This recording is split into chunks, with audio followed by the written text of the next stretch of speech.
Hi guys, welcome back to my channel. Today I have swatches for you from the Coco collection from the brand by Dany Vianna.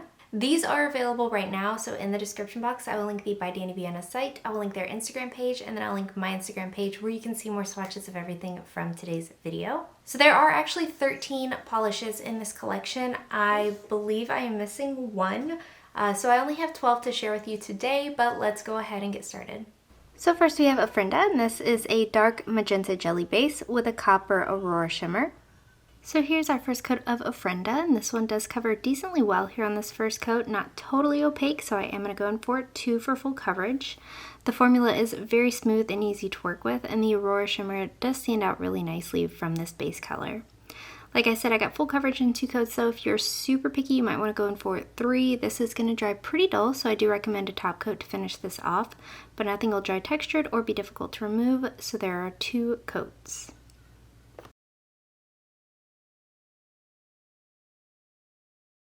Next up we have Flower Bridge, and this is a neon orange jelly base with a golden iridescent flake.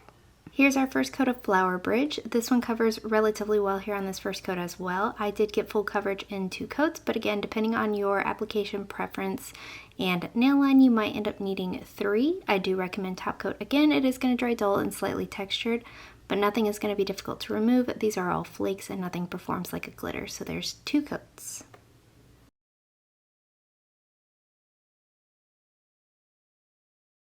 Up next we have Pepita, and this is a green curly base with a mix of neon pink glitters and a glow-in-the-dark teal effect. Here's our first coat of Pepita, and this one does cover really well here on this first coat. I got a good amount of glitter out. It wasn't an overwhelming amount, but they did come out and they did spread out easily across the nail. I got full coverage in 2 coats. This is going to dry fully matte and pretty textured. Glow-in-the-dark pigment does dry pretty textured, so I do recommend top coat for this one as well, but I did have a nice glow effect on this. It does take a little bit of scrubbing to remove, but it's not overly difficult, and there it is in the dark at 2 coats.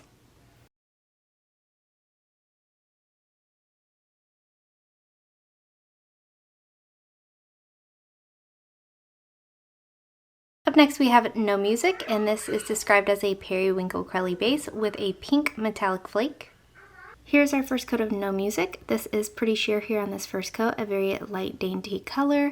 I didn't get a ton of glitter out between the first and second coat and then the third coat because I did need 3 coats on this one. I did hold my bottle upside down to help some of those glitters fall to the top of the bottle, but again, I didn't get a ton out, and they are very soft glitters, so they're not overly powering the base color either. They don't stand out tremendously is what I'm trying to say. You will want top coat to finish this off. It is going to dry pretty dull, and if you get these larger flakes and glitters, you might have some texture, and removal's easy, so there are 3 coats.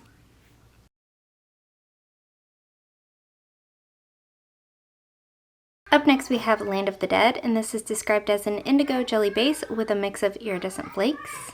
Here's our first coat of Land of the Dead. This one is pretty sheer here on this first coat. It does have a very smooth formula to work with though. I didn't have any kind of issues with running, pulling, staining, or the consistency. It is very sheer like I said, so I am going to go in for 3 coats for my photos, and I did still have some nail line, but that doesn't bother me personally. If it does you could definitely use a coordinating base color and use this as a topper. It is going to dry dull, but removal's easy, and there's 3 coats.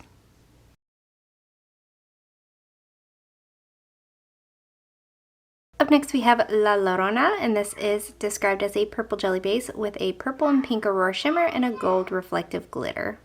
Here's our first coat of La Llorona, and this one does cover relatively well here on this first coat. I did get full coverage in 2 coats. These gold reflective glitters are going to shine absolute best under a direct source of light like your phone flashlight. Otherwise it does just add a gold holographic-y sparkle. This is going to dry super textured, and removal is difficult, so there's 2 coats.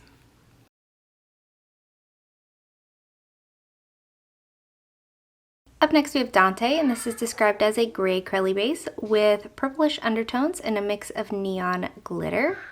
Here's our first coat of Dante. This one is pretty sheer here on this first coat. I also didn't get an overwhelming amount of glitter out with this either. I did hold my bottle upside down, and I still for some reason had trouble getting it out for a couple of nails, but this is the first nail that I paint per each coat, so I did have the most on this finger in particular. You will want top coat to finish this off. It is going to dry relatively glossy, but these smaller glitters can dry with a little bit of texture, and removal is virtually easy as far as the glitter spectrum. So there's 3 coats.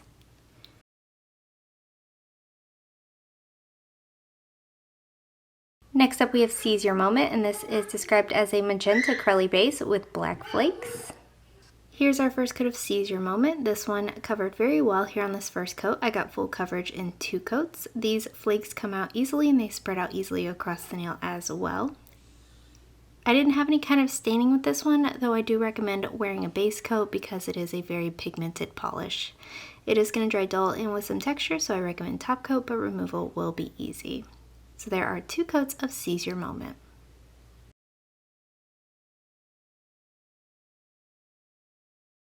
Next up we have De La Cruz, and this is described as an ivory base with holographic flakes and metallic silver flakes and a glow-in-the-dark blue effect.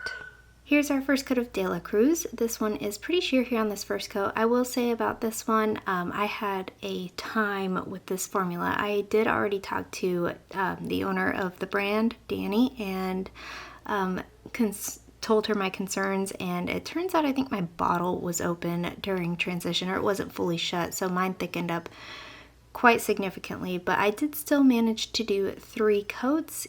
I do recommend top coat. It is going to dry dull and textured since this is a glow-in-the-dark polish, and removal will be very difficult on this one as well. So there are 3 coats, and then here's a glimpse of that in the dark as well.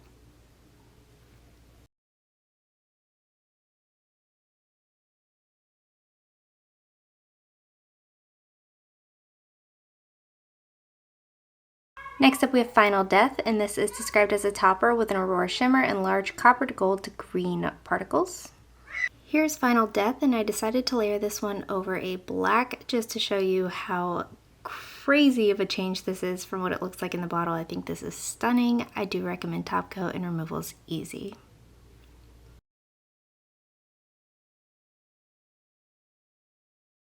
Up next we have Remember Me, and this one is described as a beige crelly base with an aurora of larger particles in pink and gold.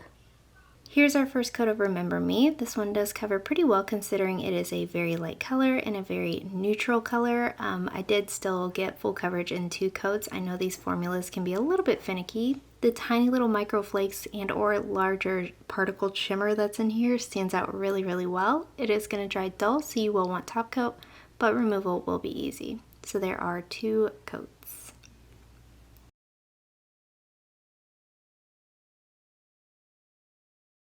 Next up we have Land of the Forgotten, and this is described as a dark gray crelly base with a copper aurora shimmer.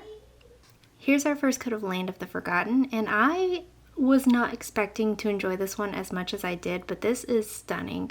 The formula is great. I got full coverage in 2 coats, and it's a very unique color in my collection. It's kind of gray, but kind of brown, but like also black. Really, really liked this. You want top coat to finish this off. Removal will be easy, and I had no issues with brush strokes.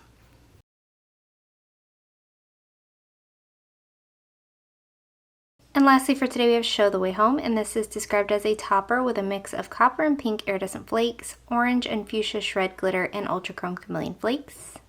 And here is Show the Way Home. I layered this one over a pea green because I felt like it would go really well, and I do really enjoy this combination. It does dry textured. Removal will be easy. I recommend a thicker top coat, and it does take some manipulation to spread out, but there is 1 coat.